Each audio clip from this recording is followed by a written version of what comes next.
Hello everyone, 30 days continuous mini vlog upload ಮಾಡ್ತೀನಿ. And ಇವತ್ತು day 4 ಶನಿವಾರದ ವ್ಲಾಗ್. ಶುಕ್ರವಾರ ಕೆಲಸ ನೀವೇ ನೋಡಿದ್ರಿ. ಸೊ ಇವತ್ತು ರೆಸ್ಟ್ ಡೇ, 60% ಆಫೀಸ್ ಕ್ಲೋಸ್ ಇರುತ್ತೆ. ಸೊ ಹೂವು ಕಟ್ಟೋದೇನು ಅಷ್ಟೊಂದಿರಲ್ಲ. ನಮ್ಮ ಡ್ಯಾಡಿ ಚಿಕ್ಕಪ್ಪ ಅವ್ರ ಸೊಸೆ ಕ್ಯಾರಿಂಗ್ ಇದ್ದರು. ಆಲ್ಮೋಸ್ಟ್ 9 ಮಂತ್ಸ್ ಕಂಪ್ಲೀಟ್ ಆಗ್ತಿತ್ತು. ಸೊ ಅವ್ರನ್ನ ಕರೆದು ಅಡುಗೆ ಮಾಡಿದ್ವಿ. ಮೊಟ್ಟೆ ಕೋಳಿ ಸಾಂಬಾರು ಆ್ಯಂಡ್ ಚಿಕನ್ ಗ್ರೇವಿ, ಮುದ್ದೆ, ರೈಸ್ ಎಲ್ಲ ಮಾಡಿದರು. ನಮ್ಮ ಏರಿಯಾದಲ್ಲಿನೇ ಇರೋದ್ರಿಂದ ನಮ್ಮ ಚಿಕ್ಕಪ್ಪ ಕೆಲಸ ಮುಗಿಸಿ ಸಾಯಂಕಾಲ ಕರ್ಕೊಂಡು ಬಂದರು. ಸ್ವಲ್ಪ ಹೊತ್ತು ಚಿಟ್ಚಾಟ್ ಮಾಡಿ ಆಮೇಲೆಲ್ಲ ಊಟ ಮಾಡಿದ್ವಿ.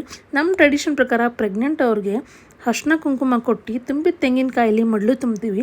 ಡೆಲಿವರಿ ಆದಮೇಲೆ ಕಾಯಿನ ಯೂಸ್ ಮಾಡ್ಕೋಬೇಕು. ಗೆಸ್ಟ್ ಎಲ್ಲ ಹೋದ್ಮೇಲೆ ರಾತ್ರಿ ಮಲ್ಕೊಳ್ಳೋಣ ಅಂತ ರೂಮಿಗೆ ಬಂದರೆ ನಮ್ಮ ಪಕ್ಕದ ಮನೇಲಿ ಬೆಕ್ಕು ತುಂಬ ಅಳ್ತಿತ್ತು. ನೀವೇ ಸೌಂಡ್ ಕೇಳಿ, ಸಖತ್ ಕ್ರೀಪಿ ಆಗಿತ್ತು.